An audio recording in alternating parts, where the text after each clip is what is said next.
This is a reinterpretation of a Swedish folk story that was originally translated by Anna Wallenberg.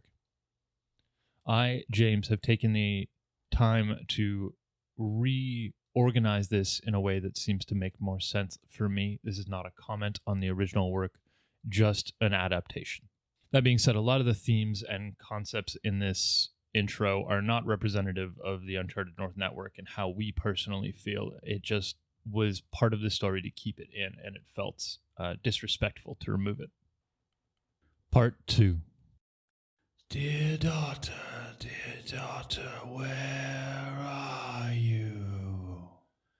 Seemed to reverberate through Lars's mind as he stood there frozen with one foot in the stirrup. The woman in the ditch shouted up to Lars, "Dear young man, that is my mother's voice, and she's looking for me. Please help. I will give you as many gold coins as you want." The woman in the ditch produced a heavy-looking bag of golden coins. Lars was shocked at the sight of so much gold, but he knew, like all those in his village knew, and he replied, "Such a creature in the middle of the forest with so many gold coins. I know you. You are a troll." And Lars immediately mounted his horse and took off at full speed. As Lars drew closer to the edge of the woods, he saw 7 pines lined up and remembered the troll had mentioned these. She had wanted their resin to help with her wound. He quickly decided to keep going. After all, he couldn't be late or he would lose Lisa forever. As his horse finally broke through the trees, he heard the haunting voice in his mind again. Dear daughter, where are you? But he ignored it again and kept on his path. But the voice seemed to haunt him. With every stride of the voice, he heard it repeat in his mind. Dear daughter, where are you? Realizing this would haunt him for all of his days, he heaved a defeated sigh and turned his steed around. Lars quickly collected the resin from the 7 pines and rushed back to the ditch, hoping to be rid of the haunting wail. In a single motion, he pulled his horse up beside the ditch and emptied the collection of resin onto the troll's legs. It landed on the wound, and the troll was relieved of pain. And so was Lars, as the voice in his head stopped wailing. Knowing he was very, very late at this point, he whipped his steed around and sped off towards his love's house. He lowered himself in the saddle and pushed his steed as hard as he could, riding as fast as the horse would take him.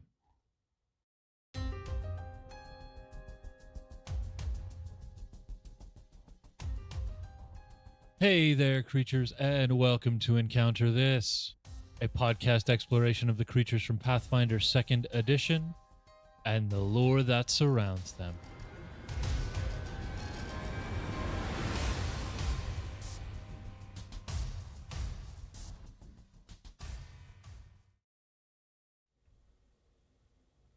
Hello, everyone. Welcome to Encounter This Trollvember Part 2. That's French listeners for 2. I am your host, Freeman Reese-Eiston. And today, joining me, per usual, is, of course, James Björkfolk Kid. I have no idea what either of those nicknames are. I mean, usually we don't anyway, I suppose. That's nothing new. We're going to be covering some more trolly goodness here on Part 2. And if you want to follow along with what we're going to cover today, you can pull open your bestiary number 1, page 315. And if you happen to have one of the newer books, Rage of Elements, you can pop it open to page 216 as well. And more spoilers ahead. We will be talking more about some stuff, some creatures, some trolls that appear in the Kingmaker adventure path. But it will be spoiler-free other than that, and whatever abilities kind of evoke some imagery of the situation. But yeah, let's pop into. Hello, James. Do you want to say something? Hey. No, you're killing it. I got no notes. Right. Yeah. All right, we've got lots of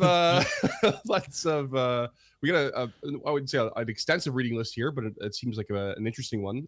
We will be covering some of the folklore and mythology today as well. Yep. So that's exciting. But because we've broken up the format, like I warned everyone before, we are going to jump more into Pathfinder lore again, and we are going to talk about the Troll King.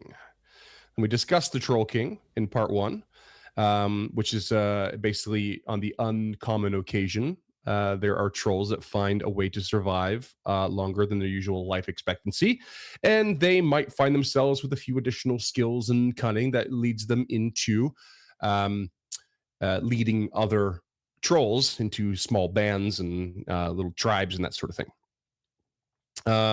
So of course they predictably become much harder and more harder to kill and more deadly of their self, and such to the point where they can literally shake off acid and fire.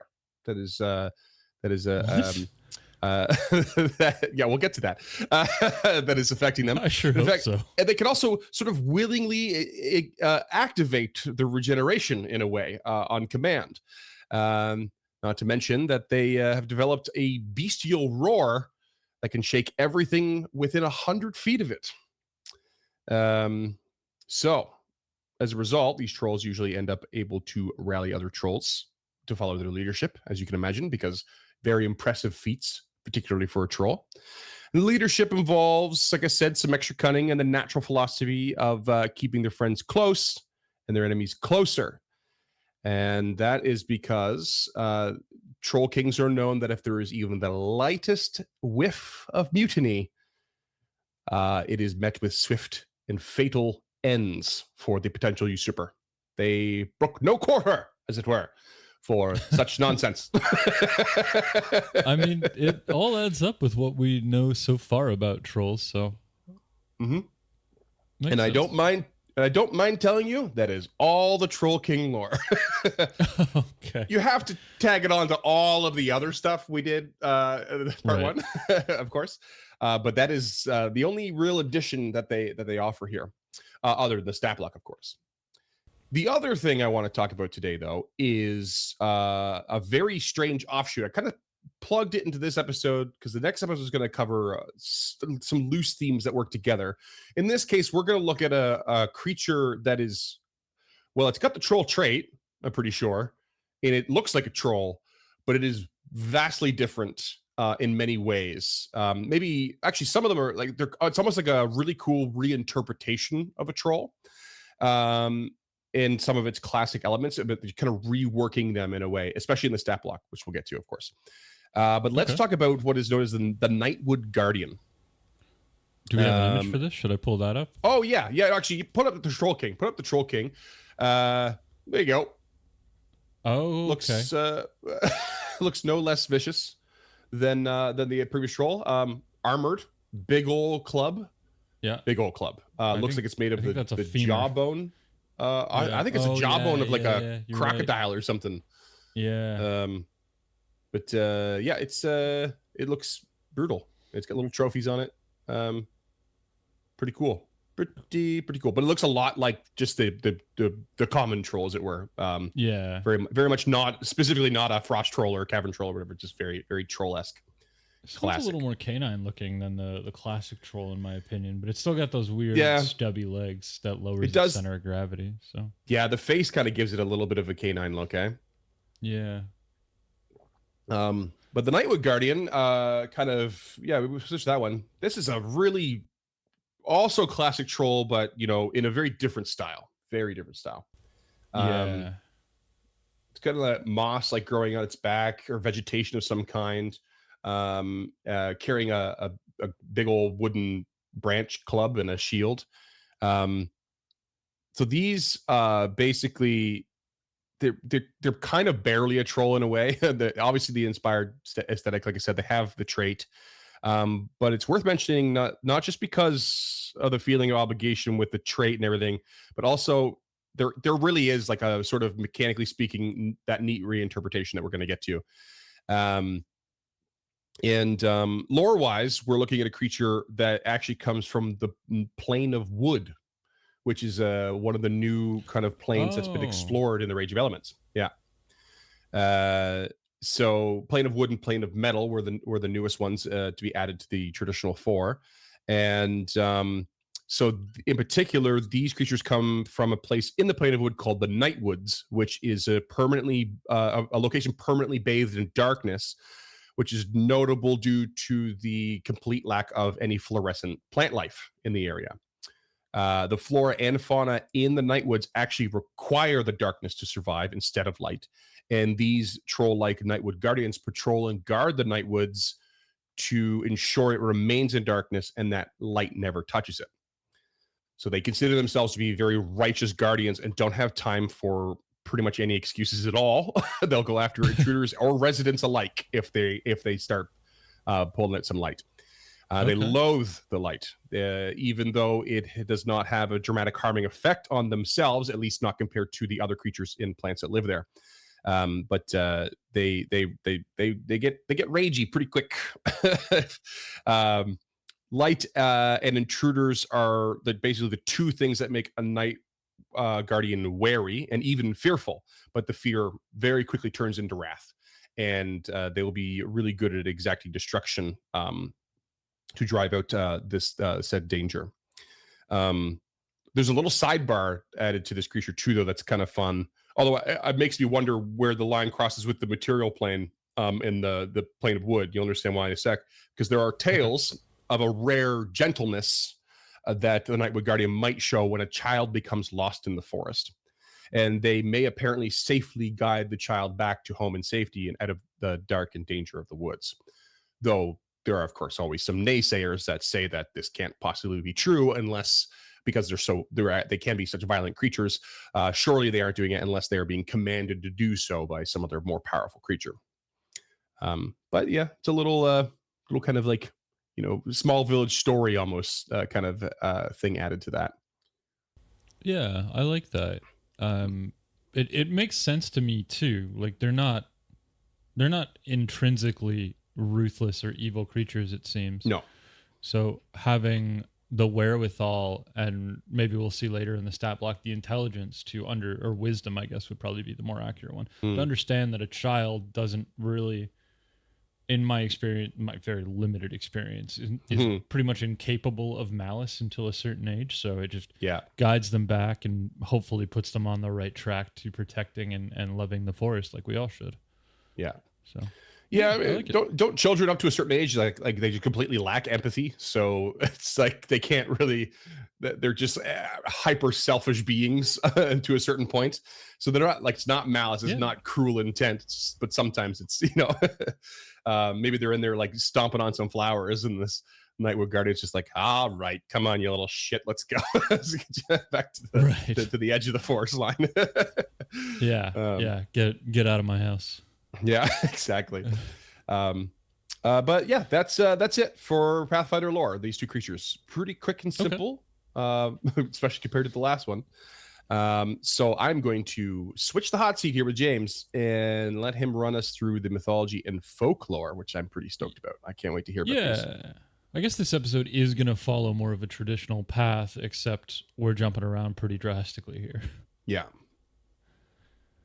So we're mythology and folklore. When we first sat down to do this, I thought this was going to be expansive, and there is quite a bit out there.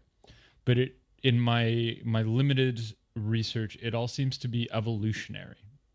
So we'll start with Norse. We'll get into Scandinavian and Dutch and Norwegian lore, but it all seems to kind of have evolved from Norse lore, and you'll see how that comes into play as we continue down the road, I think, or at least if I've written it that way, you'll see how it continues. Sure.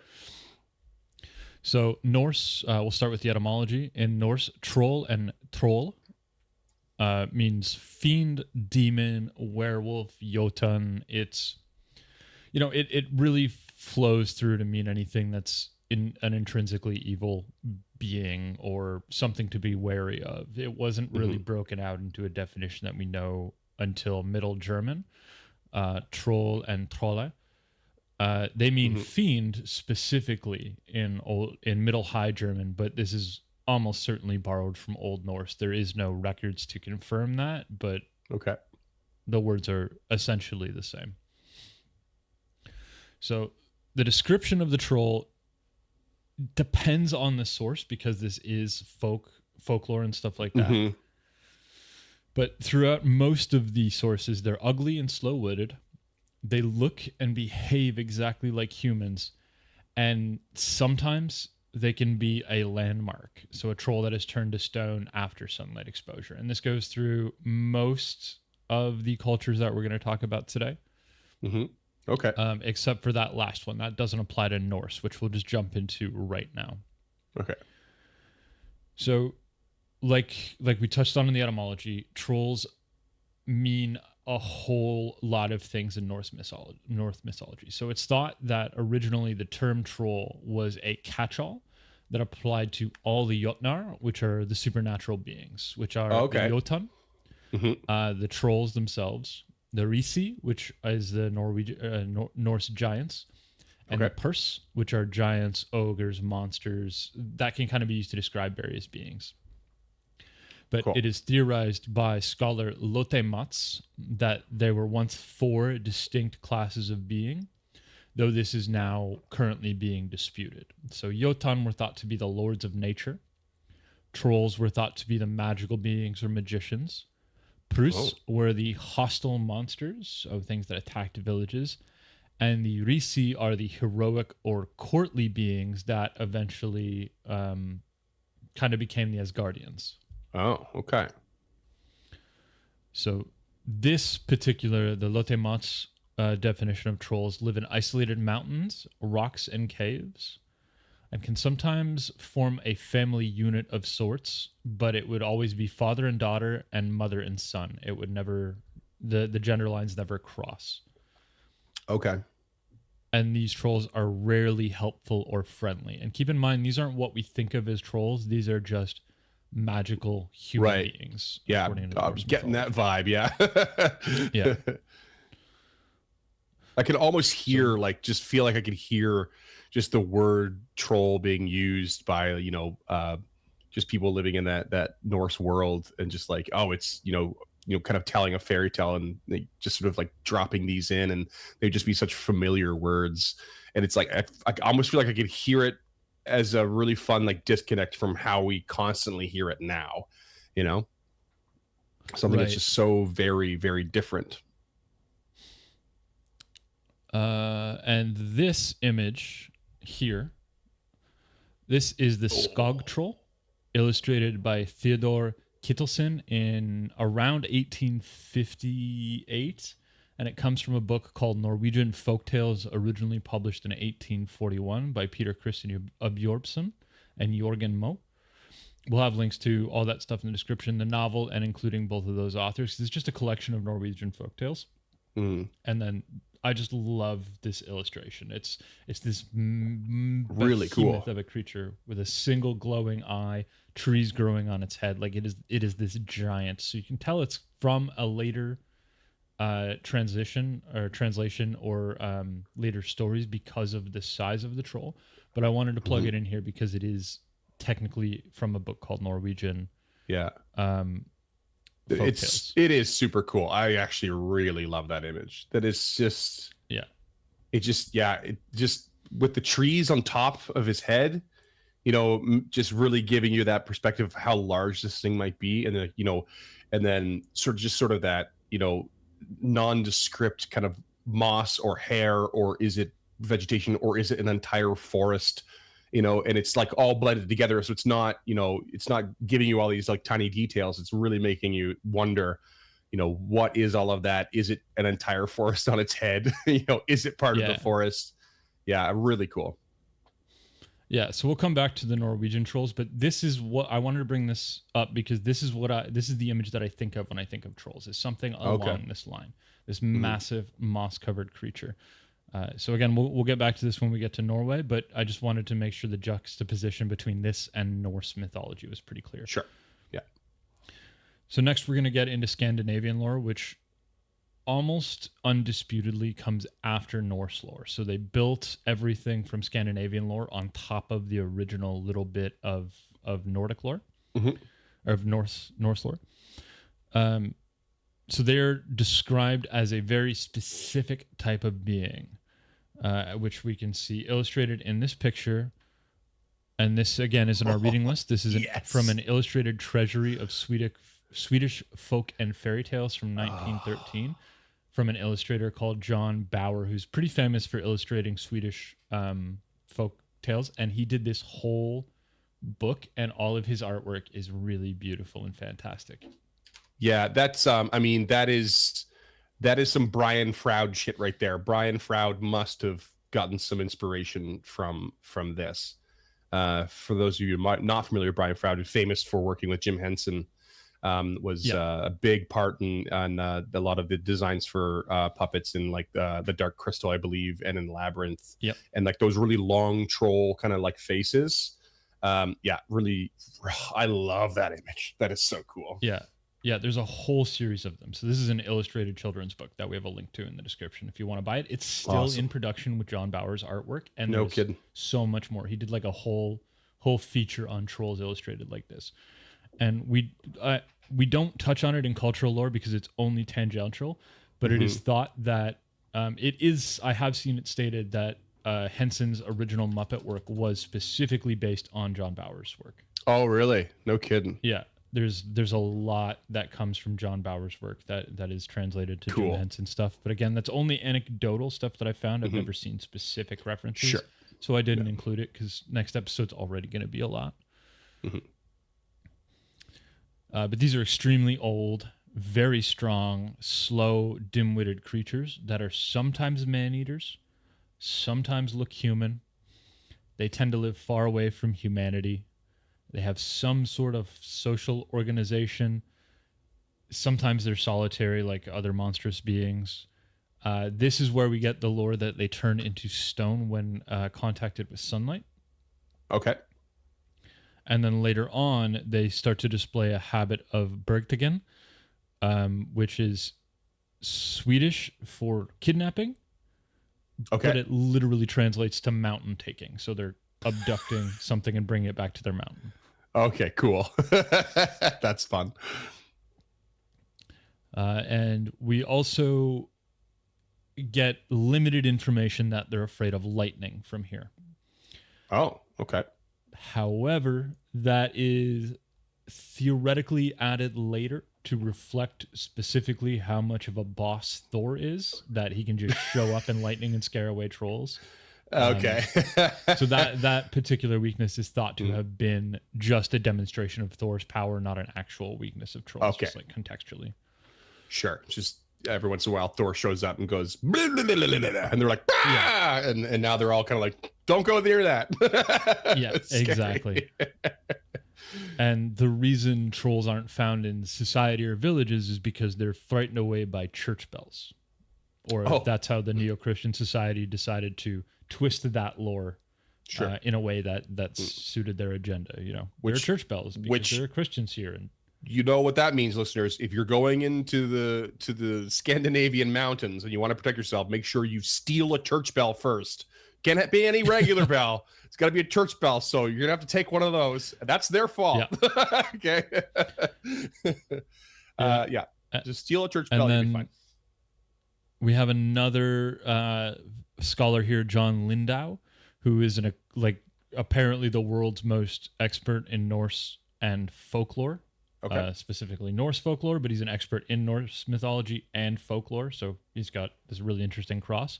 And he authored a book called Trolls and Unnatural History, which again we'll have linked in the reading list. And he believes that the main difference between trolls and men is that trolls are not Christian, and that's what makes them dangerous, and that's the only difference. Oh, okay. Yeah. Amazing. Yeah, so that belief later continues on. So later still in Swedish folklore, we get this transition to them being natural beings or beings of the natural world. Okay.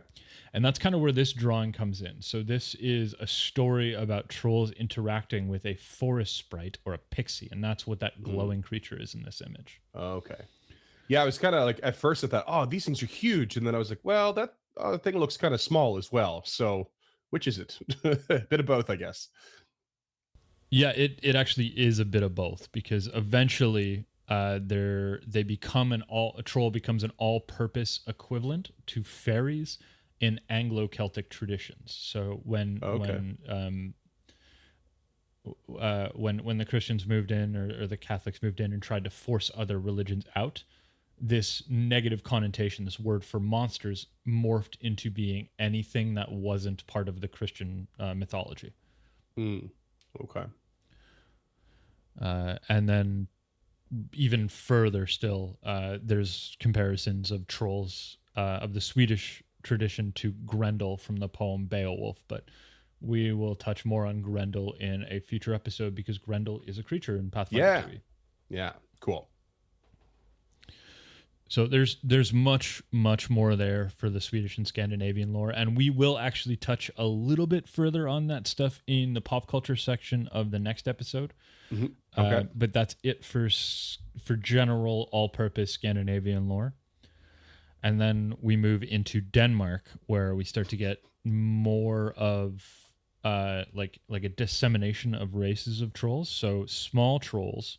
So they have these giant, massive trolls, like we'll touch on from Norway, but they also have small trolls that live in barrows or mountains. Okay. And there are half troll, half humans. Again, we're assuming that these are the unbaptized people who live in Denmark at this time. And they are called Trollfolk or Trollfolk. Okay. Yeah. We have the actual mountain trolls, who are these giant trolls. They're the Björg Troll. Okay. And then we have mountain folk, which are the Björk folk. So these are the people who live in the mountains who are theoretically baptized but still live in the mountains. So Okay. I like how we can clearly see that where trolled and folk come in. People and trolls, and the Yeah. etymology there made me really happy. Hmm. We go a little bit deeper on Denmark in pop culture because there's a couple of really interesting artists from Denmark that really just latched onto the concept of trolls being these mythical beings that aren't necessarily evil, but the helpful trolls. The ones that guide out of the forest. This neo-Catholic definition of trolls. Sure. Okay. And then we get into the Norwegian trolls like this guy here, and they are called Tusser or Hyrdefolk, which I absolutely butchered, but I tried, which translates to hidden folk. So not only do they have these giant, massive mountain trolls, they also have these small people-like trolls. And these are to be respected and avoided. These are the ones like the night watch guardian, night wood guardian that we just touched upon. Okay. Yeah. But these Hyrdefolk are more akin to mermaids, sirens, succubi. They would lure you in and then take advantage of you in some specific way, like we saw with the original trolls versus the mountain trolls. Right. Yeah. So they kind of see anyone wandering by as like maybe a plaything or something to manipulate. Yeah. Not necessarily overtly hostile or violent, but tricksy little fey folk like usual. Yeah, exactly. Yeah, so we can see this definition of troll getting pushed further and further to become akin with fey. But later on in Norwegian mythology, the definition flipped, and they started to bring in these other words from other cultures like mermaids and sirens and succubi, and then they took that word troll, and now that word only references these massive, gigantic, dim-witted, slow beings like we see in this image here by Theodore Kittelsen. Mm-hmm. Cool. So trolls started off as this general all-purpose name for magical beings, became this general all-purpose name for huge magical beings, became this word for general all-purpose non-Christian magical beings and non-Christian people, then just became non-Christian magical beings, and is now back to this giant, like Scandinavian definition of these giant magical beings who aren't necessarily malicious, but are just kind of dumb. Right. And that's that.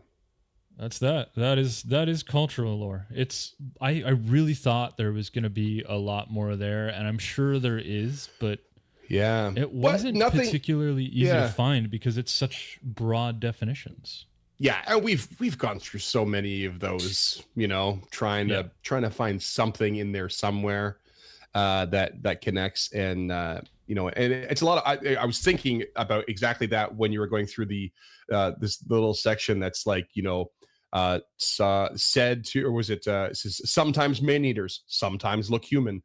Like that's not them transforming or deciding their diet change. That's like this story said they were man eaters, but this one over here said they looked like humans, and this one over Yep. here said this. And like there's so little consistency in all that stuff. You're kind of sifting through trying to find the things that are interesting, and then you can't. And sometimes you can't even find the things that actually connect to the creature that we're looking at in the game. Because it seems to me like the closest we're getting is the earliest definition for if we're going to compare here, and it's because the earliest definition covers such a broad range of creatures, it's easier to pick from those creatures to form the troll we have here in Pathfinder or D&D or whatever it's going to be.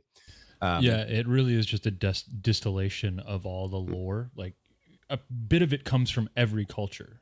Yeah, right. I mean, there's definitely an emphasis on the Scandinavian troll, which is mostly what we think of when we think of trolls these days. Like that's what's reflected in most pop culture. But like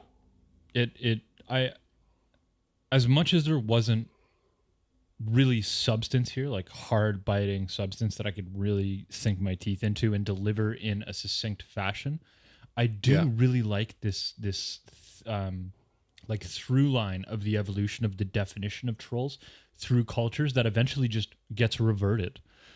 I thought that was a very interesting journey for the word troll, at least our definition of the word troll. Sure. Yeah.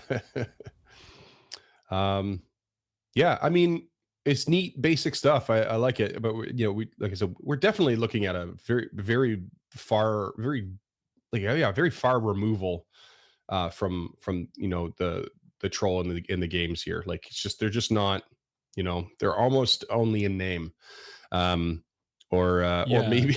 Or maybe the troll in Pathfinder is actually cited with distilling trolls down to what we have now.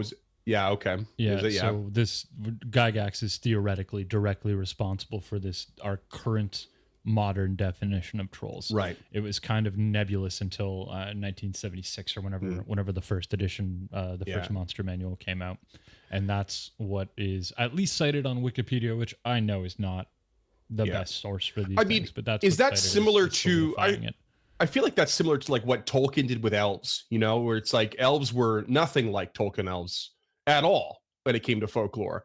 He sort of just like took the name and some inspirations and just kind of rebuilt them into something totally new.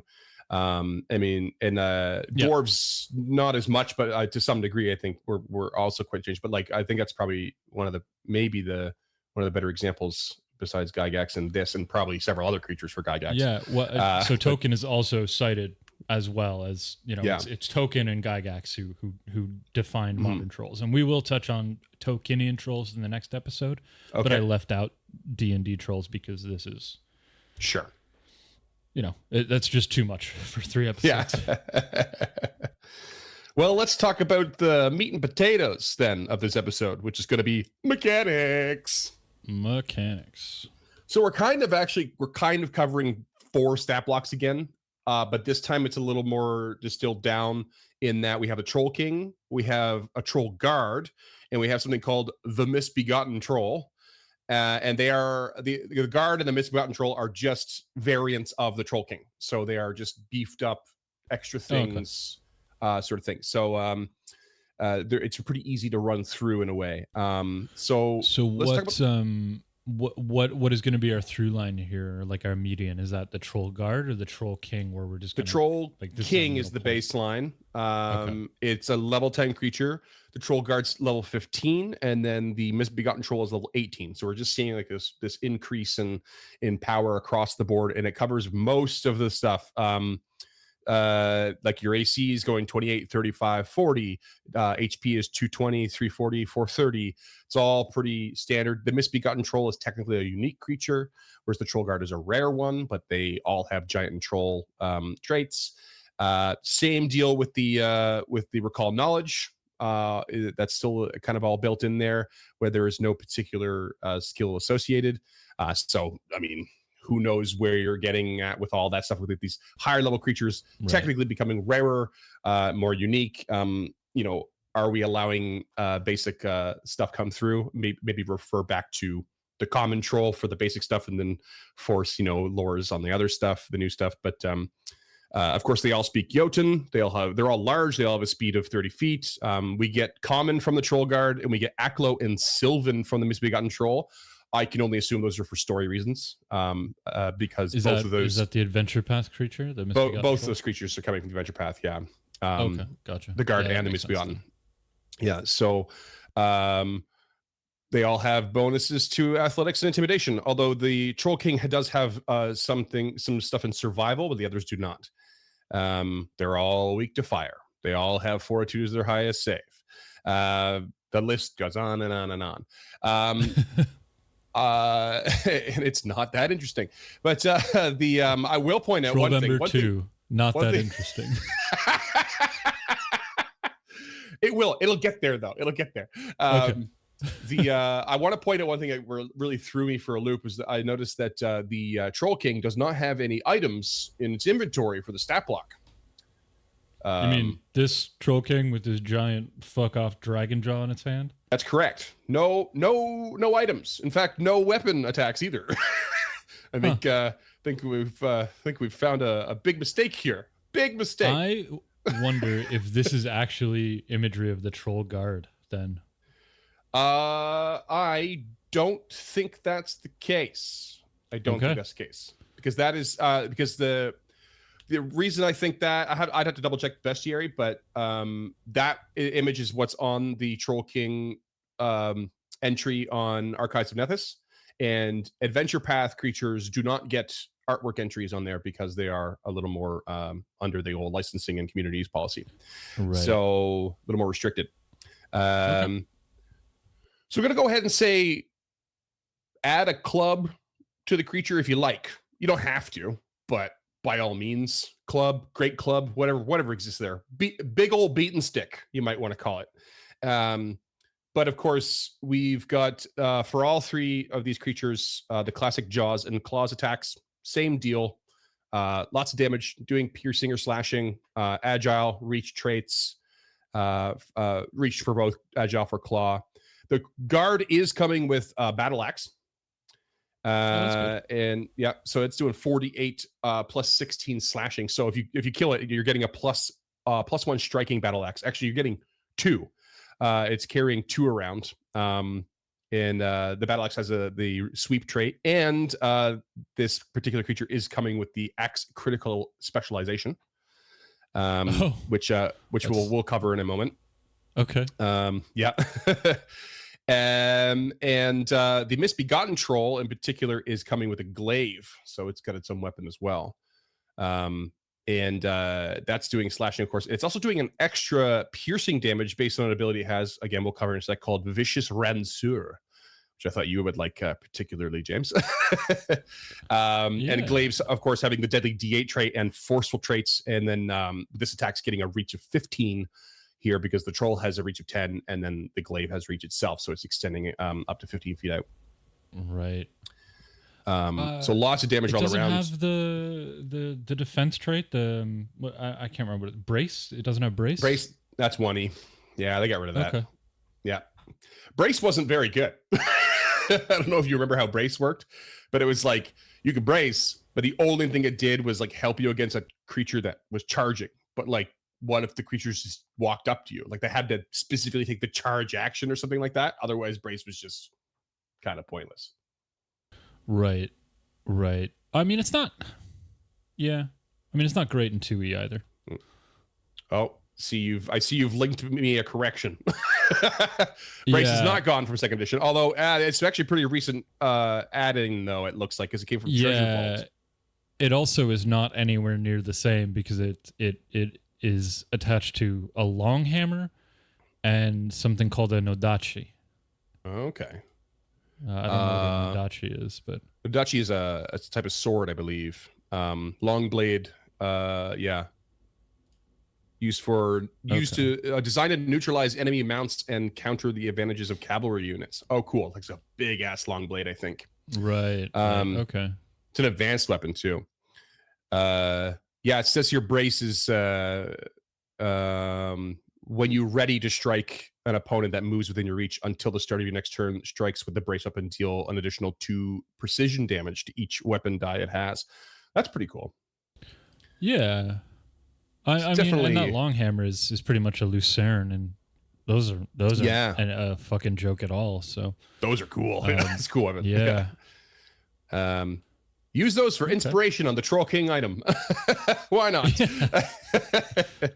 But yeah, the misbegotten troll. But yes. Let's see here. So of course they've all got rend. Why not?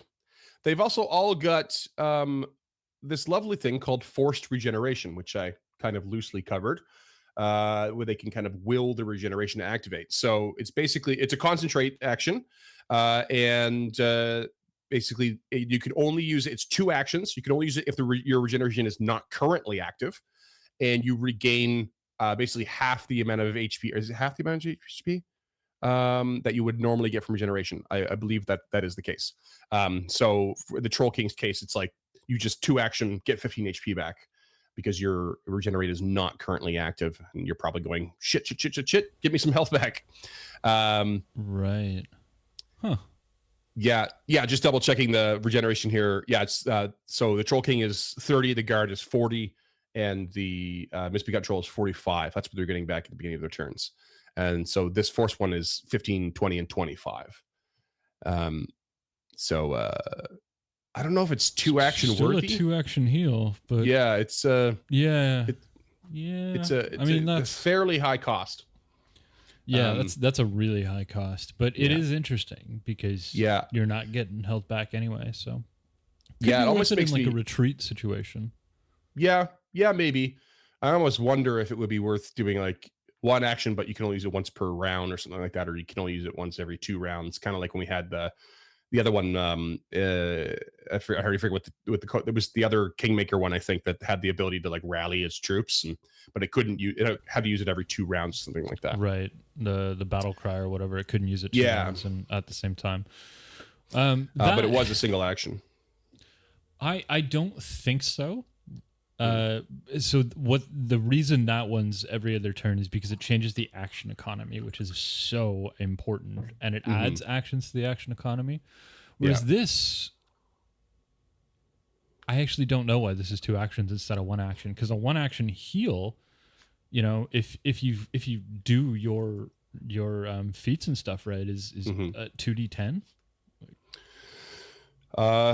Yeah, it can be, but it's I don't know. It's been a while since I looked at heal. That's for the players. Yeah, I don't get to use heal. In any case, I don't know. It's it does seem like a big cost, but maybe it's worth it. Maybe there's a spot for it. Actually, scrap everything. I double checked. It's 1 action. I just wrote it down wrong. Okay. Okay, I'm back on board. Okay, yeah, it makes way more sense now. Way more sense. Yeah, 1 action heal is 1d8, and then as soon as you heighten it, you add an extra d8, and that is, if you have the healing hands, it makes all your healing d8s d10s. So by 4th level, 3rd level, you've got 2 d10 healing, which is your 20 right there. So 1 action makes a lot more sense. Totally. Especially at this level. Very much so, yeah. Now that I look at it, I think I just screwed up because I even have rend as 2 actions, which we all know is not the case. So I made a boo-boo, and I will double check these ones as we go. Let's talk about Twin Chop from the Troll Guard. Apparently 2 actions. Double checking now. The frequency is it's you think so. The frequency is once per round, and the troll lashes out at 2 foes with its axes. Make 2 strike attempts, but against separate targets. No map until after. So you're just chop chop. Yeah, which is pretty pretty sweet, right? So you get in there with a Jaws attack at full map, and then just bam, bam at second map and -5. In a you're looking pretty good there. Obviously, you're not getting any agile on that because your hands are full, but Right. could be all right. Yeah, no, I like that. That's it's very very on par with double slice, which is Mhm. like a solid fighter feat. So this is great. And is the frequency built into the attack, or does it have the flourish trait? I believe it's built in. Let me just quick double check here. Internet load now. Nope, not loading. Internet failing me. There we go.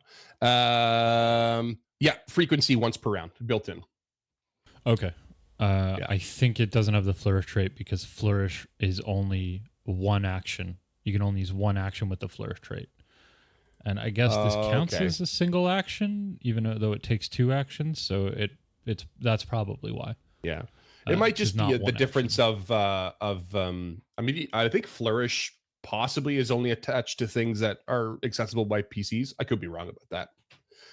Yeah, that's Whereas possible, but I don't. we're basically looking at double slice, but a creature ability version. So they kind of, we'll structure them a little bit differently for the stat block reading, I guess. That's my uneducated guess right now. Slightly Yeah. educated guess. My high school diploma guess. Uh, um, let's talk about. I'm going to skip something here. We'll go down to something that everyone has, and we're talking about the primordial roar that I mentioned earlier. So this has the auditory, emotion, mental, and fear traits. And the effect is it's two actions. You unleash a bestial roar, and all non-trolls within 100 feet must make a DC 29 will save at the baseline, 40 at the top. And all creatures are temporarily immune for 10 minutes automatically after this happens. And then it's basically a critical success unaffected, success frightened 1, 2, 3, respectively down the line of successes. And or failures. So that's kind of like a big opener, just waltz in, roar, and hope for the best, Yeah. they I mean, all even on a success is frightened 1. Like that's it's yeah, it's pretty solid. you're gonna be shaken. Yeah, because like again, 100 feet this thing has, it must be a terrifying sight. You're already seeing a troll, you already know they're vicious and brutal, and it just run up and it is shaking the whole world around you with its vocal cords. It's just get ready, Yeah. get ready. And even at 10th level, DC 29 is no joke. Yeah, really. We're gonna look at two. So we have something called Unstoppable Charge, which is coming only from the Troll King and the Misbegotten Troll. And the troll basically strides twice in a straight line. This is a 3 action. It makes up to 2 claw strikes during the movement and 1 jaw strike at the end of the movement, and cannot strike the same creature more than once. I kind of wondered if this was our missing trample in part of the design process, because remember before we had the thing where where you can't use trample, and you're like, but there is no trample, it doesn't exist. And that was with the cavern troll, I believe. I'm like, I wonder if that kind of got lost in here when they were kind of developing the unstoppable charge, because it works very similar to what trample would be. I also noticed that this is not included in the troll guard, and I think it's because it's claws and jaws, and the troll guard has axes. But the troll guard does have claws. The axes can be dropped. So I don't see why this couldn't also be on that stat block, but it wasn't. So I thought that was kind of strange. My best guess is flavor. So as a guard, you do not want to be running up to the enemy. Your job is defense, not offense. True enough. Maybe there's a story reason in there somewhere that we don't know about. Yeah, I think it probably just wants to keep the troll guards close to whatever they're guarding, as opposed to specifically running off, which is not a good idea. Yeah. So there was there is that. So maybe it's our missing trample thing. Maybe it should be on the troll guard, maybe it shouldn't. If you want to, This should if be you want, on if you're, fucking every creature. This is such an amazing 3-action it's ability. fun. It really is fun. Yeah. Yeah, what is that? 5 actions for 3 Yeah. actions? That's no joke. I mean, yeah, up to, you got to be in that straight line. You got to stride twice, basically, or at least more than once worth of your movement. But if you get in the right position, it's all about positioning, right? When you get into those right positions, you can really knock out some damage. Let's also talk about some reactions. They all have attack of opportunity or reactive strike, as it were, and they also have vigorous shake. This is triggered by taking persistent acid or fire damage. So it's important. The acid or fire is applied to you, but you don't take the damage till after your turn is done. So it's not the moment of application. It is after your turn is done. You basically take this damage. The troll shakes itself, attempting to shake off the persistent damage. Immediately attempt a DC 15 flat check. If it succeeds, it can immediately use Primordial Roar as part of the reaction. Holy fuck. Yeah. Now, this is kind of odd because you also take the flat check just after taking the damage.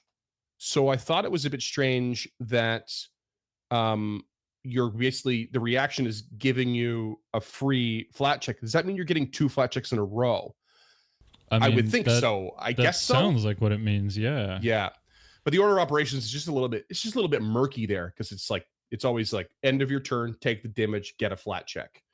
Yeah. But the trigger for this reaction is taking the damage. So you take the damage, you roll, you use your reaction, get the flat check. If you fail that, then you get the basic one. I thought it was the other way. You do a flat check, you take the damage, and then you would do the vigorous shake. No, damage is always first. Okay. Because you have to take the damage. Otherwise, the application of the persistent damage is moot, right? So you always take the damage first, then the flat check, the natural flat check, right? But it seems to me that the reaction has to go in between those two things. If the order of operations is going to matter. I mean, it probably doesn't matter that much. What really matters is that, you might actually save that primordial roar and not have it as your opener. And instead, as part of reaction, if you manage to succeed in shaking out, like people know, like the troll on fire. So you light the troll on fire, it just shakes, the fire falls off, and it starts screaming, and you're all scared. That's a hell of an opener as well, even if it's in round 2. It's a hell of a thing. So I think you're probably right. I think it takes the damage, it takes the flat check, and then if it fails the flat check, it can use the reaction. I think the reaction's got to be in between because the reaction's trigger is taking the damage, so it's got to be right in between. It's got to be right after. Well, it can't be because a reaction is can't happen on your turn. It has to happen on somebody else's turn, I think. Nope, that's not strictly true. And it doesn't really matter because the persistent damage happens when your turn is done anyway. So it's no longer your turn. That's what I mean. So like it's yeah. Yeah. No, well, I mean, so the flat check is the end of your turn when it comes to persistent damage. It's after the persistent damage, which happens at the end of your turn. Yeah. So persistent damage, flat check, vigorous shake is how I think this is supposed to go, but you're saying it's persistent damage, vigorous shake, then flat check. Correct. Again, I don't know if it matters. I don't know if it matters at all. But the trigger is you took the damage. So the next thing that has to happen is the reaction because the trigger is there. If you move on to the next flat check, technically you've moved on from the proper order of operations, or you've skipped past the trigger. Again, I really don't think it matters in this case. This is one of those like order of operations things that are always going through our heads, but this one probably doesn't matter because it's all kind of happening either for free or without a technical action or just a reaction. So it's like there's nothing really to interrupt the process so long as the damage is first. I think the other two don't really matter because there's nothing that's going to stop either of them. Unless, of course, they do matter because if you take the original flat check first, you may not get that free persistent roar or primordial roar. Right. So you just want to make sure you get it in there. Yeah. Yeah. If you want to use this as your reaction, because this doesn't actually seem like the best use of a reaction based on what we've talked about. Even though you can get off that free primordial roar, an AOO is probably more damaging because they're going to be immune from the primordial roar for 10 minutes anyway. Well, that's just it. If you haven't used the Primordial Roar, I think you want to use this as soon as possible. But the moment you've used it, you're not using it anymore. And you're kind of right that attack opportunity is in some cases better, but don't forget that persistent damage will trigger the weakness to fire or weakness to acid if it exists, which is brutal. Right, but you're already taking the damage anyway, because that's part of the trigger for the reaction. So you're not getting out of it here, no matter what happens. So no, true. That's true enough. You're hooped for that whole round. Hooped. Yeah, that's a weird one. Yeah. Huh. Although it is worth noting that these trolls are all. Let me make sure I got this right. But they're weak to fire, but not acid. But acid and fire both stop the regeneration. So if the party has chosen acid in this case, then the weakness is not being triggered, which means you could just theoretically start attack of opportunity instead and saving your actions for that, because the acid damage is not going to be nearly as deadly to these trolls. Yeah. Interesting. Anyway, that's an interesting one. I still fully understand why this exists, but yeah, it's just feels like it's not as good as it could be. But I'm also wondering if it's part of shaking off the thing that's key to destroying this incredibly violent and dangerous creature. Maybe they didn't want to make it too powerful, just give it a little extra edge or something. But I mean, it's already really powerful. You get a free flat check, and this is the only reaction that I know of where you get a 2 action on top of that, because Primordial Roar is 2 actions. Yeah, built in. Yeah, essentially, 3 actions for. I've seen a couple others that are like incredibly powerful. I think I've seen a couple others that are like it'll reset the counter on, say, like your breath weapon, where it's like after you use it, you can't use it for 1d4 rounds. But if you use this reaction, I feel like we've covered it before. Either that, or I've definitely kind of looked at a stat block for STT. It's like if you use this reaction under these circumstances, then it resets that, and you get to use the breath weapon again as part of the reaction, which is like bonkers deadly. So I've seen it in a way before, but it's not very common. And I think the double flat check is crazy. Like that's one of the most powerful parts of it, I think, in a way, because even if the reaction it goes off and you don't manage, and you don't manage to shake it off, and you don't get the Primordial Roar out, you still get one more on top of that to just naturally shake it off, which is that's going to put some pause into the players. Like, this thing has a double chance almost every turn. Like, what? Or every round. Oh yeah. This is one of the ones that I'd like to see in action. I think I'd get a better sense for it while fighting a Troll King. So that's fair. I think that's totally fair. So $10,000 Patreon reward, I think. Let's talk about the couple additions here to the weapons of these trolls, because the guard has, of course, the axis, but the axe critical specialization feature, which is kind of fun. So you basically choose a creature adjacent to the initial target and within reach. If its AC is lower than your attack roll result for the critical hit, you deal damage to that creature equal to the result of the weapon damage die you rolled. So you basically just get to swing through, and if the creature next to you still manage to hit the AC, you just get regular basically damage on it, including any striking rune stuff. So you're not doubling your damage, but you're just getting that full regular hit in as well. It's a free sweep, I think. Well, that's just it too, because the axe also has sweep, right? Which is I think if you does it give bonus to damage? It's a +1 to attacks if they're adjacent. Yeah. Same weapon, different target. Yeah, same weapon, different target. So that one's a bit muddled with the twin chop, because you're already swinging both, and you already have to target separate creatures. You can't do twin chop twice in the same round because it's costing you 2 actions.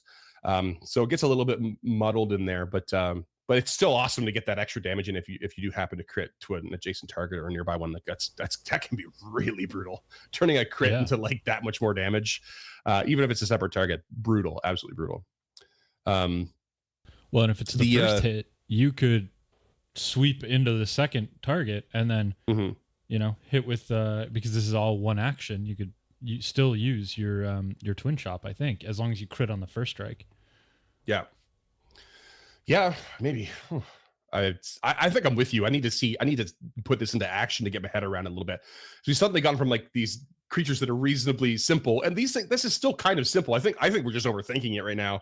Definitely. But yeah, but there's just a little extra layer of like, oh God, we gotta figure out order operations now, or do we? Usually you want to, just in case. No, we don't. But this is a discussion show. This is part of our charm, I think, is us just fumbling over the shit that we only kind of understand. Yeah. We also have for the Misbegotten Troll, that Vicious Ransur ability that I mentioned. This is a really interesting one. There's definitely story reasons for this that I don't know, but basically, it's got this ability where when it attacks the glaive, the glaive manifests dozens of hooks and spikes along the length of the blade, which means it deals an additional 3d8 piercing damage. But it also does an additional 1d8 piercing damage to the Misbegotten Troll itself. So it's taking a little bit of damage to deal more. Probably a worthy sacrifice, though, because you're looking at a 3d8 plus 17 slashing plus 3d8 piercing attack, plus deadly d8. It's a big ol' hit at the sacrifice of max 8 hit points. It's pretty wild. Yeah, when you're gonna theoretically regenerate 45 at the beginning of your turn, 8 kind of feels like nothing. It's kind of moot, yeah. The Misbegotten Troll also has another ability called Jangle the Chain. This is definitely also story related, and you'll know why in a sec. It has the traits of auditory, emotion, enchantment, manipulate, which is important, very important, mental, and primal. The Misbegotten Troll shakes his chain of caged sprites, causing the supernatural cages to amplify their despair. I don't know what the situation is, but it sounds dire. All creatures other than the troll and its pets, I won't spoil which pets it has, but it has pets, so that's spoilers, within 30 feet. They all going to make a DC 40 will save, and then the chains cannot be jangled for 1d4 rounds. Critical success, you're unaffected and temporarily immune for 24 hours, which is great. On a success, you are sickened 1 with despair. On a failure, you are stunned 1 by sadness and sickened 1 with despair once the stunned ends. And on a critical failure, you are stunned 3 by sadness and sickened 2 with despair once the stunned ends. Whatever's going on there with his caged sprites and the awfulness of that situation, I'm quite curious. What is the mechanic of despair in this game? I'm not familiar it isn't. with that. It's flavor text. It is, you are experiencing despair and sharing that despair of the caged creatures. And because it is an enchantment, it is a magical effect. It is, forcing you to share this despair, and you are stricken with sadness as you witness whatever is happening in the situation. So very contextual, definitely very story related, whatever it is a very weird way to write flavor text. Sickened 1 with despair. Sickened 1 with despair once stunned ends. Are we sure it's not like related to the aura of despair from the champion? No. It's nothing like that. Bear in mind that this creature has been converted over from a 1E adventure. So they're probably keeping some of that text in, for context, and for flavor, and for the GM to use is probably to add more evocative language to the situation. Sure, I'm fine with that. It's just weird to me that it's included with the success rates. That is weird, and that's not a common thing. That's super uncommon. So I don't like that. Also a unique creature, so some things just are, some exceptions are just simply made for those, Right. Okay. But yeah, there is you run a slight risk, when it comes to literal and direct interpretations of being like, well, what is the despair mechanic? Why is the non-mechanic term embedded into the mechanic part that I really need to nail down? It could cause a little confusion. So I feel you there. Yeah. Yeah, that's not okay. Be a little careful. Yeah, I mean, maybe it's an oversight. Maybe it is flavor, or maybe it is supposed to mean a frightened 1. which I don't No, see you why wouldn't. it wouldn't. No, you wouldn't want frightened one tagged on to stunned and sickened conditions. Like you're piling up too high there at that point. That's like the reason why I didn't find it confusing was because it's first it was like sickened with despair. Okay. Stunned by sadness and sickened with despair. I was like, oh, okay. They've got a trend here. Stunned by sadness, sickened with despair. Like it's clear. It became clearly As flavor opposed- text to me the further down I read. You know what I mean? Right. So as opposed to an actual mechanic, it's a descriptor of why the mechanic's happening, which does not belong in the success chain. You got to bear in mind, I see what because this is a unique creature, it was never it's never written or developed or put into a stat block with the intention of it being used anywhere but the situation that it's in, you know? Of course, you can use this in whatever situation you want, right? But whatever the context that is happening in Kingmaker for this, you know, that's clearly built into the flavor text here in some regard or another. Okay. But that is it. So we've got, I kind of went through that in a really random order, but you know, like I said, they're all kind of just different versions of the same thing. They're all Troll Kings with a little added something, or a little removed something in some cases. But they're pretty straightforward, other than those orders of operations and, you know, flavor text. So I think we should move on to the Nightwood Guardian. Yeah, I noticed that you put this in its own stat block. It's just a nice page of purple, which I find very convenient. It's I put it because it is so very different. It is just, I didn't want to lump it all together like I did for the part one, because it is, you know, obviously it's going to share some things, but it's not sharing nearly as much as the trolls have with the different variations trolls have so far.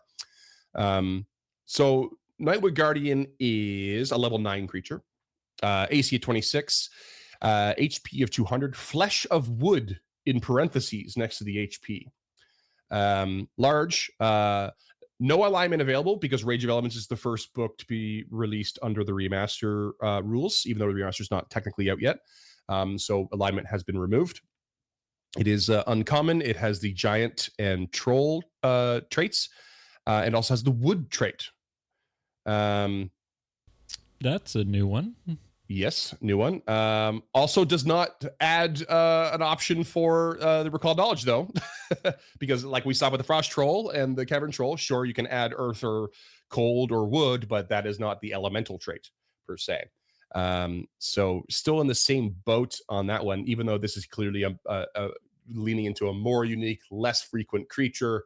You know, just use nature. It'll be fine. Yeah, I think you're safe with that one. Speed of 30, speaks Fey, Jotun, and Muon. Muon? The language of the plane of wood. Okay. Which all those languages have actually been renamed, or like new ones have been come up with and stuff with the remaster as well. Like even Fey and Jotun have been changed? No, sorry, the elemental ones, I should say. The elemental ones have all been changed, yeah. Yeah, that makes it's no longer Orin for air, I think. I don't remember what it's called now, but I'm pretty sure it's different. Yeah, those are all 5e terms or D&D terms, so it makes sense that they're breaking away. We are looking at dark vision, of course, given its lore, but also something called light blindness, which is excellent. I've been waiting for that to show up on one of these trolls. That's excellent. So this is where their own sort of weakness to light comes in, but it's not like I said before, they're not like super vulnerable to light like the things they are protecting. It's not going to kill them, but it does have an effect on them. So light blindness is when you are at first exposed to bright light, the monster is blinded until the end of its next turn, which is pretty significant.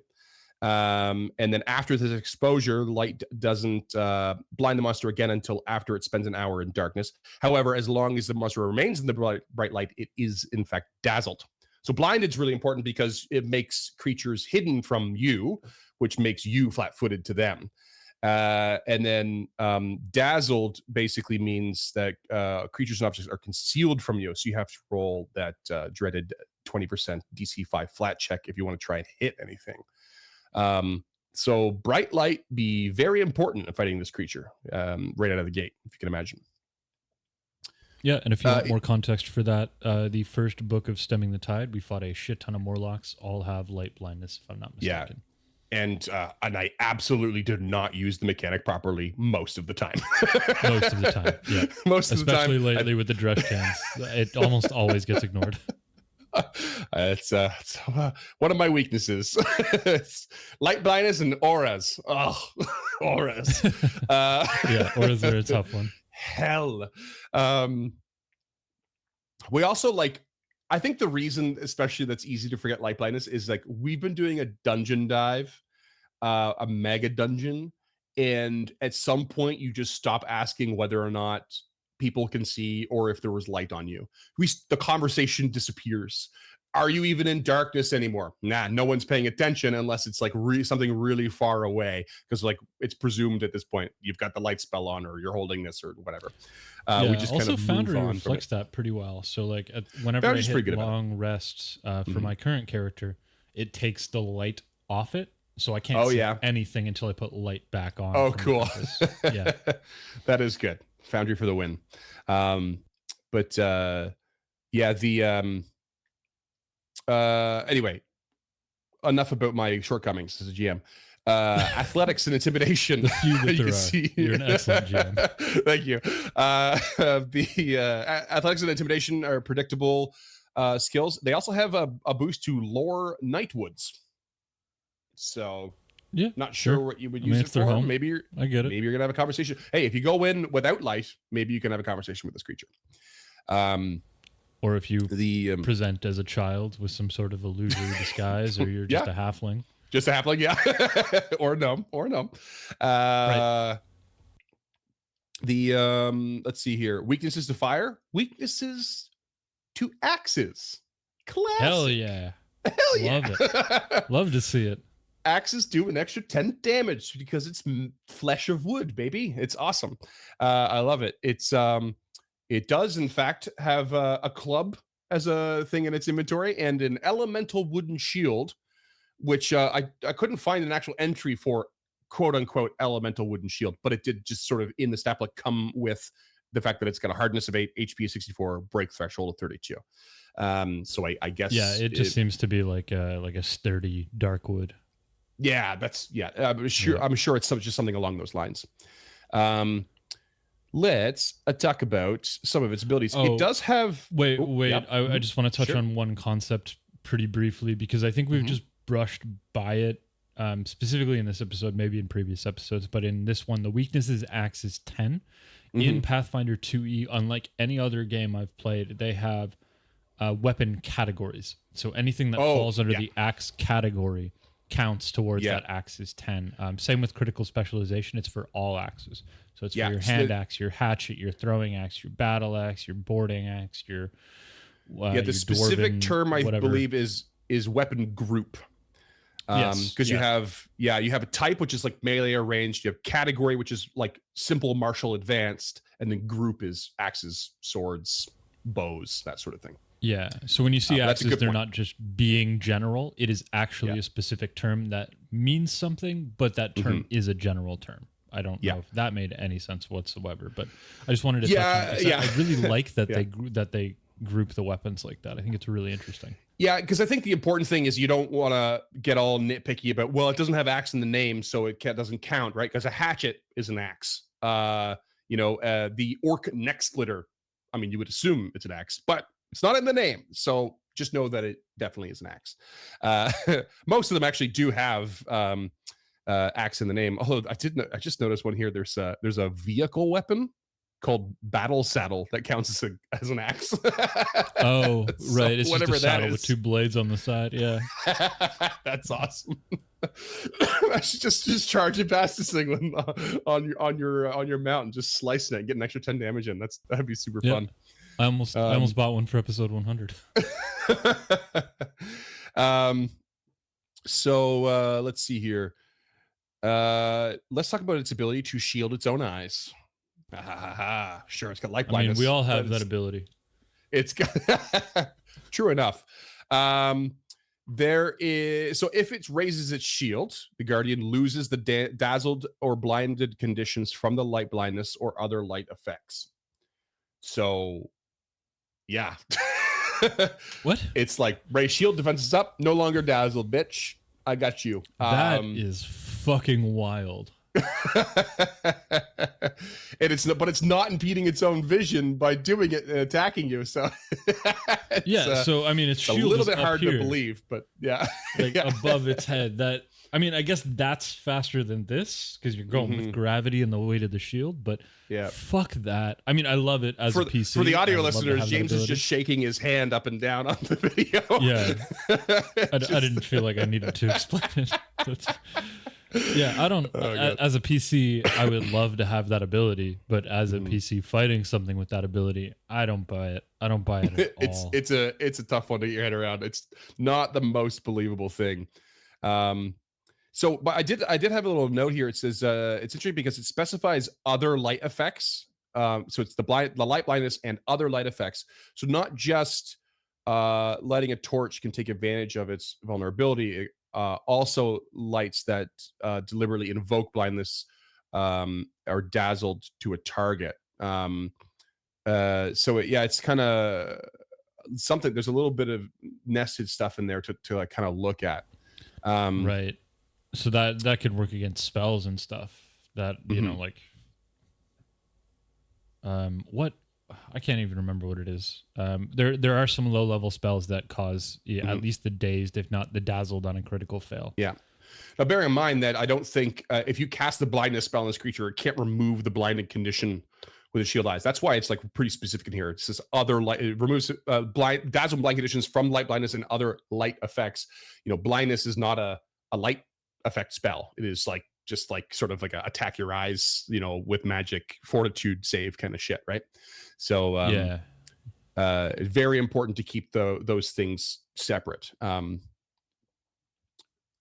It's obviously got a club attack with that big old wooden club. It's got a jaws attack. Everything's at a reach of 10 feet.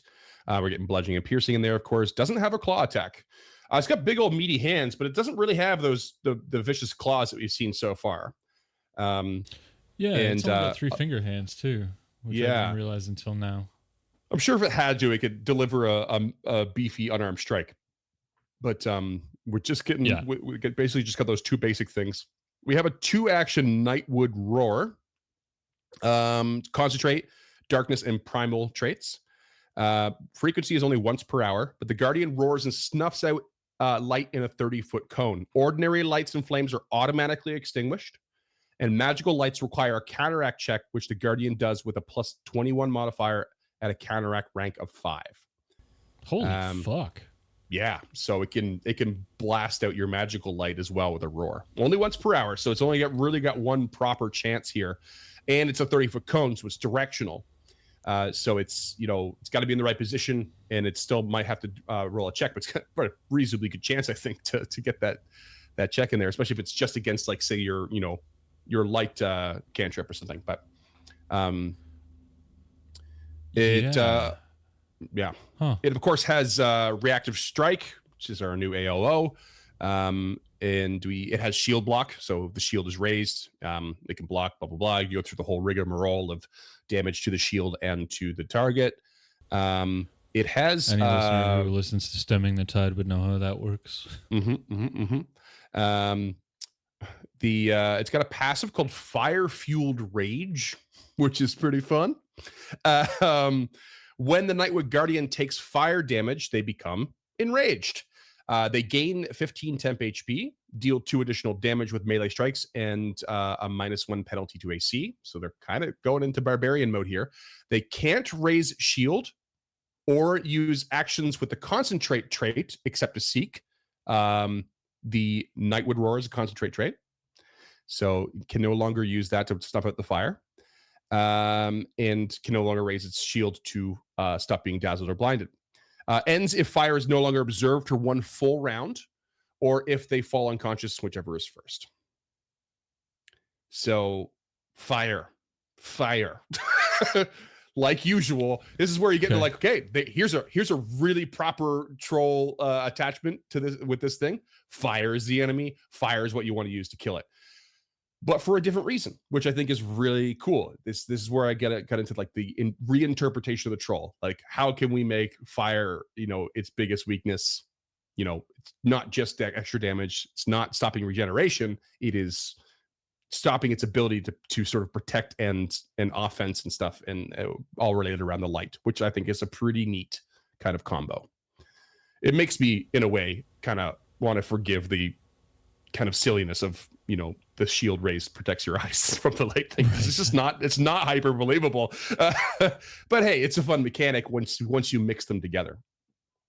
Yeah, and I guess the idea is that maybe you're just putting it like really close to your face, not above your eyes to shield it like you would with a ball cap or like your hand binoculars or what have you. So if you're just even looking at shields, it's not like a fully round shield. It's just like a bramble of wood, right? You couldn't even really put it up to properly block your whole face. But maybe it's akin to like, say, remember like the early like Inuit sunglasses that were known to be used, where they just had these really small slits in the eyes, and the point was to reduce reflection of light off the snow so that visibility was more tolerable. Maybe it's just something along those lines, right? Where you're mitigating and limiting how much light is coming at you, which lets your eyes kind of reset and adjust on the fly. Yeah. Maybe that's it. I don't know. I don't know either. Just winging it. Welcome to Can't Do This. Just winging it. One final thing. We have a Flesh of Wood passive. So I did mention earlier, traits are primal in wood. The effect is damage and wounds dealt to the Nightwood Guardian actually cause its flesh to turn into wood. More particularly into more solid wood. So if this creature is reduced to 40 HP or lower, it turns completely into solid wood. They become completely stunned. They give resistance to all damage 10, and they regenerate at 40 per round, deactivated by fire. This ends once the Guardian is 100 HP or more, though it can choose to stay in this form indefinitely if it wants to. So here we have a reinterpretation of the sunlight turning into stone kind of thing built into regeneration of a troll that, can also kind of set you up in a really cool way. Perhaps as soon as I read this ability, I thought, imagine walking into a forest and then you come across a giant wooden carving of a troll. You're like, whoa. That's pretty cool. But look, it looks like it's got a couple someone tried to chop it down. There's a couple axe marks in it or whatever, but it's just standing there perfectly still. Well, the truth is that's actually a Nightwood Guardian that has chosen to, after being attacked, whatever last time, has chosen to stay in this wooden form and could break it at any time. So don't turn on a light next to any wooden carvings of trolls is the lesson here. But I just thought it was cool. When we go through the cultural section, because that could be interesting. I think it was kind of cool because it can't do anything. It's regenerating, but it's resistance 10 to all damage, which means that even though it's like made of completely of wood at that point, it's basically negating any of the extra axe damage that it's taking. So it's resistance 10, weakness 10. Like, just forget it. Now it's not really weak anymore. It's just taking the regular roll axe to wood ratio, I guess. Yeah. I was worried there wasn't going to be a regeneration in here for a second there. So I'm glad that it's included, even if it is in its tree form. And I love the idea that you have to absolutely fucking nail that unspecified lore recall knowledge in order to get this kind of information. Like, seriously, I'm not giving this out freely. You are going to have to critically succeed to get it's still regenerating as a tree, because as a player, if I hit something and it turns to wood, I'm going to assume the fight's over. Yeah. Well, that's just it. If it's already on fire when it turns to wood, then that's like your biggest chance of it dying is it can't regenerate, and then if the fire keeps ticking and it doesn't shake off or doesn't go out with the flat check, then the thing will eventually just die from the persistent damage so long as you just let it stay on fire. Yeah, but yeah, and that's you're be right a big in thing that. for anybody Yeah. like nature oriented. You're not just going to set a tree on fire and walk the fuck away if you've got a druid in the party or a member of the Church of Erastil. Like that's not happening. Yeah. And like you're right, is if you're managed to like kind of hack away at this thing and you're not, you don't think you have to light it on fire other than, maybe you throw some fire, but maybe you don't think you have to deactivate any regeneration because there apparently isn't one. As soon as it turns to solid wood, you are probably going to go, oh, well, I guess we're done here. I know, although, some parties get, I don't know if I would call this murder hobo-esque, but someone would be like, nope, not taking a chance. Like that experienced player is going to meta a little bit and be like, start chopping this thing, because if it's anything like a troll, it's coming back if we don't do something, right? And that's like another kind of nod in a way to like, if, any tiny piece of a troll will eventually regenerate if you don't burn it. It's kind of the same here. If you don't continue chopping at this thing, it's going to come back. Right. Yeah. Okay. I buy that. I mean, I still think it's a stretch for most players, but yeah, if you've got the right lore, sure. Mm-hmm. Yeah, I think it's a cool creature. I was very surprised by it. I mean, it's sort of strange, I think, to give it the troll trait in a way, but it is so very inspired by the troll and just again reinterpreted in a way that I think is really fun. I would have liked a little more lore in its relation to the troll, given that it is so closely related in those ways. So I think that's where I don't think it's lacking in the stat block at all. I think the stat block's super fun. I think the lore is a little bit, too disconnected. But like, not to the point of hurting anything, just kind of would be nice. Create your own connections, listeners. Yeah, and you should call in. Yeah, Let us know. The lore is probably only tangentially related because, like you said, this is a brand new creature, and more importantly, this is a brand new plane of existence. As far as I know, the plane of wood hasn't existed since like 3rd edition, not even 3.5. Yeah, I mean, I honestly don't know myself. Had never occurred to me that it would even have been there before. I was just excited when they said they're introducing it. I was like, cool. I think we touched on it briefly in Mephits. Oh, did we? Okay. Oh, it's yeah, possible, maybe. Okay. Yeah, I don't know. I mean, I like the creature. I really don't care for that shield block thing, but whatever. I mean, that's everything else about it. I really like. I like that they folded the regeneration into like this like cocoon husk form that it takes on. I think that's really neat. Just want to put a side note out there apropos of your mention of Mephits, and that the remaster has renamed them to Scamps. Oh, that's substantially worse. But how fun is it though? Come on. I just think it's funny. Little fire scamp. Yeah, exactly. Cool. I will leave you with a little anecdote. I always forget what anecdote actually means. I have a little story from camp. Okay, let's jump into the homebrew section then. At Uncharted North. Let's do it.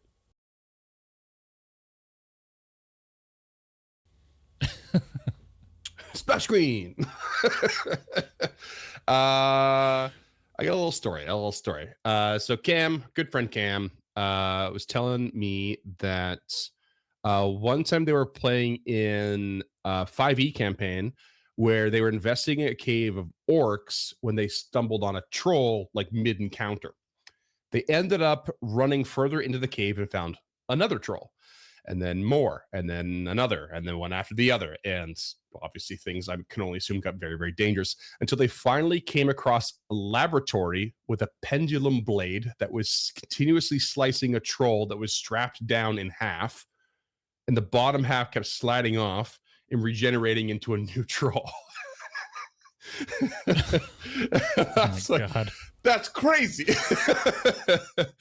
And I said, I said to them, this begs the question, is this a cloning process? Is this a method of procreation? Do the new trolls have new memories and thoughts, or do they keep the old ones? Don't have the answer for that, but I thought it was kind of neat. Yeah, it's what a scenario to find yourself in. Yeah, I don't know who came up with it, but I love it. I think that's got to be cloning, right? It feels like it. It feels like cloning, yeah. But it's I haven't been able to, you know, answer the question in my own head canon here. It's like if you chop the arm off of a troll, or there's only an arm left when it regenerates, is it the same troll? Is it a new troll? Don't know. Ship of Theseus. Who to what now? Are you familiar with that concept? Should be a thesis? Is that what you said? No, I don't think so. I think it's Theseus, right? I don't know. I am unaware of this strange niche thing you have thrown at me. Yeah, Ship of Theseus. So this is this is the identity. I'm sorry. I thought you said should be a thesis. like I should write a thesis on on this. The philosophy. Ship of Theseus. Okay. Yeah, the identity paradox. Yeah, I don't know it. What is it? What's the deal with that? Oh, so there was I don't know if it's actually true or a story, but I think it's an actual ship, and it's the ship that belonged to this old Greek Theseus. But over time, they started to replace parts of the ship, like one piece at a time, until the whole ship was different. Like there was it was an identical ship, but each piece had been replaced.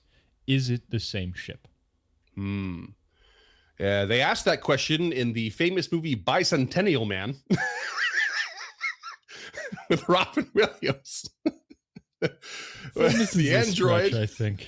The android that continuously replaces all of its parts into synthetic or organic, but they become slowly more and more human.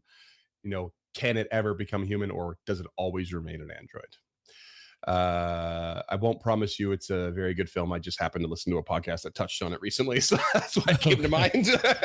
Yeah, it is not a very good film if I remember it correctly, and I've seen it. I don't think it was well received. Yeah. No.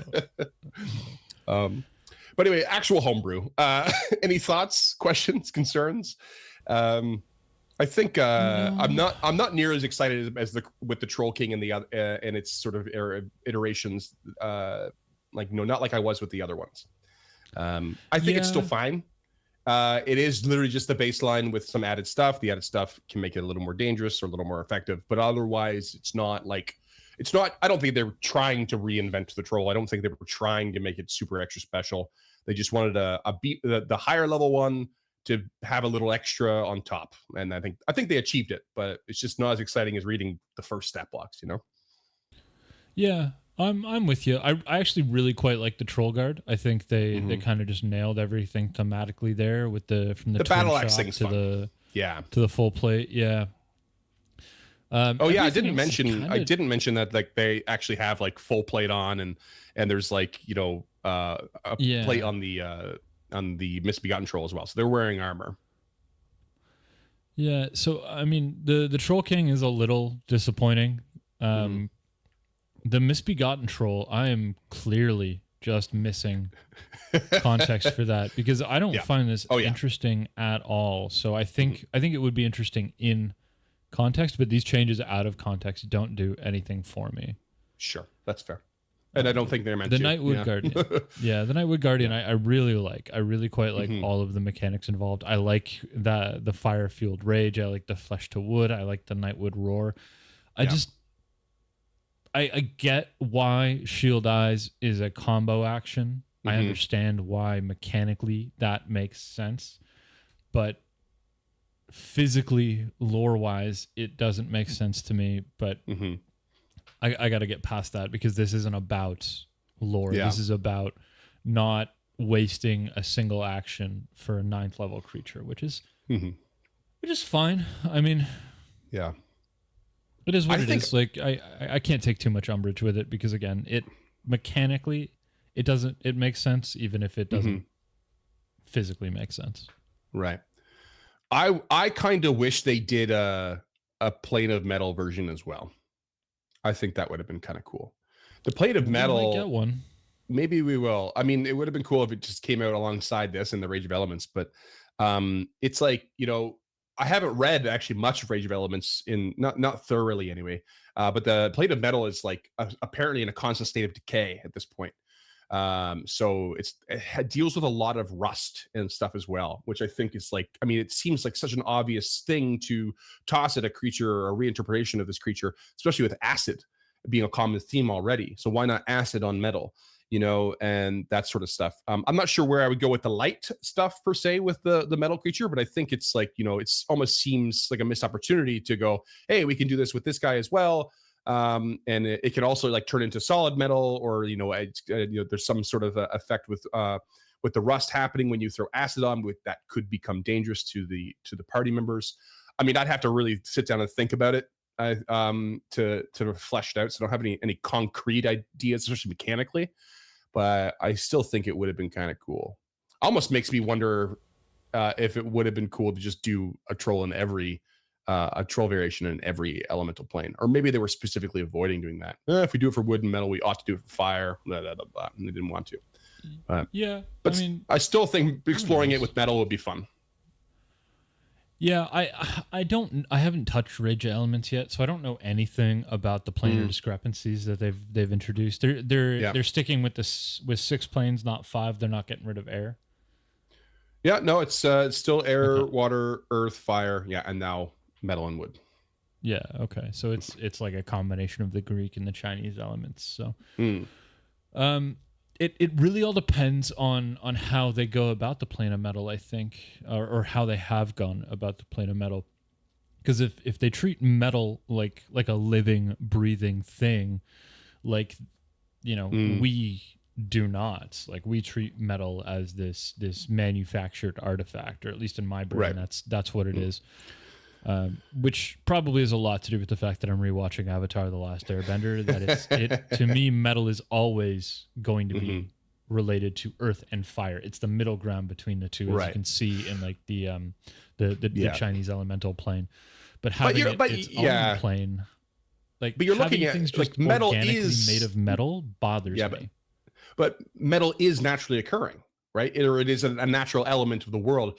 Like, there's a difference between metal found in the earth versus an alloy you've created to build a weapon. That's it's not the same thing. I agree with you. Like, fire and earth, whatever, like, kind of mixed together. And is metal like kind of technically fall into the earth category, like that like in its natural state, or it's whatever? That is certainly debatable. But they are very separate things. Well, metal is in our culture. Metal is specifically defined as ore that has been refined. So naturally occurring metal is ore. So if you just get a hunk of iron from the ground, it is an impure substance, and that is what we would refer to as ore. We would then refine it, and then after that refining process, usually introducing fire or some other chemical reagent, turns it into what we would know as metal. So there's that's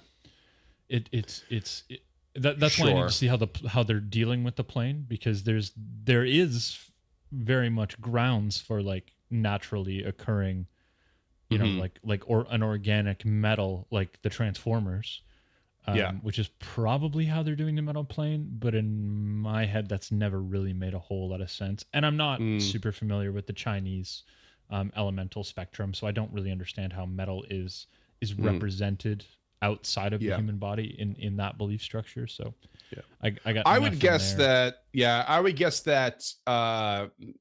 I think we both have homework now to read Rage of Elements, because I think it's a really interesting topic. But if I were to sort of make a guess at what Pizer's approach would have been, I probably would have taken a little bit of closer look at, say, the elemental table, periodic table, and just be like, elements, minerals, those things are separate. Minerals are more related to the earth side of things. That's where we're getting our creatures like the Cavern Troll and the Zorn, and they love to consume gems and that sort of thing. It's earth related. Impure elements. Sure. But we're kind of getting into really particular semantics that are not necessary for the creation of these things. It's like it's an elemental plane of metal or fire or earth. It's not. I don't think it's something we have to like go too hard on the verisimilitude.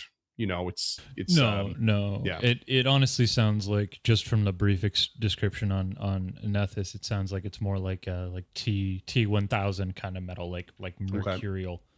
Sure. Yeah. I'm sure, like, because when you look at the plane of wood and you're thinking about like this creature, and there's a particular location, it's easy to forget that the elemental planes are finite. They're vast, but they don't go on forever. So there are sections within them. They are, that have particular inhabitants and flora and fauna and sort of themes and atmospheres and that sort of thing. So I would wager that the elemental plane of metal, is going to be the same, like where some has like some parts have more focus on different types of metals and whether they're pure, impure, or maybe one section's more rusted than the other, and so on and so forth. But I don't know. I'm going to read it now. Yeah. It's next on my list. Yeah, I think so too. I'm going to try and squeeze it in before part 3, everyone, and see if I have a little more insight. Fair enough. Yeah. Okay. Yeah. I think that pretty much does it for today. Okay. Right? Yeah, I think that's it. Shoot us an email with your thoughts at info@unchartednorth.com. Sounds right. .com. Check the website. Yeah, check the website. You can get all of us that way if you want to. If you want to direct message us. If that's not fast enough for you, you can always hop into our Discord at unchartednorth.com/Discord. That is a constantly live link. It'll shunt you right in there, and you can pretty much immediately after you agree to our terms and conditions, start chatting with us, which is where we always are. I'm in the Discord group right now as we're recording this. No wonder you're so distracted. Right. All of our social medias are listed in the description below, both the YouTube and the audio form of this podcast. So you can hop over there if you want to see any more about us from there. If you want to get your hands on some merch, you can do that at unchartednorth.com/shop. You can visit encounterthis.ca for the show notes and the reading list for this episode. That is the document that we use to put this together, as well as all of the supplemental materials. So Rage of Elements will be included this one. Those John Bauer artworks and links to those books will be included as well. If you're on the audio platform, rate and review on your platform of choice. That really helps us out, specifically Spotify and the Apple Podcasts, I think is what it's called now. I should probably stop saying iTunes. If you're on YouTube, hit the bell to be notified when new episodes drop. Otherwise, that thumbs up really helps us out. You can subscribe if you want to be notified when things happen, specifically when we go live, like Freeman is about to do later today. He's playing Baldur's Gate with a friend of the network, which has always been really neat and fun to watch as he goes along. I'm really whiffing on this today.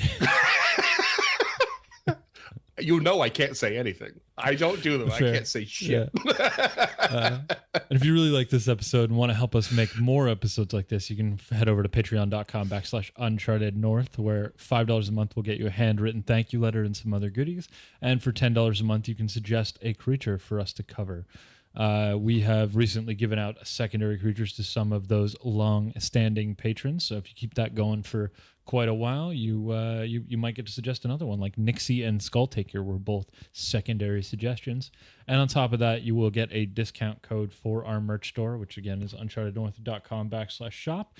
There's a bunch of shit over there with our compass on it that can be seen in Freeman's image over there, or our little guy Critty you can see on my hat, or in the link below. That's our name for the little D20 that looks like it's about to eat you. So he is kind of like a troll himself, isn't he? A little bit, yeah. But thank you so much for checking this one out. We will be back again in 2 weeks with Trollvember Part 3 with some items, some more creatures, and the good chunk of that body is going to be me talking about how they have essentially invaded our popular culture over the last 50 years. So come on back for that. We look forward to that one. Make sure you tune in because it's going to be metal. God damn it.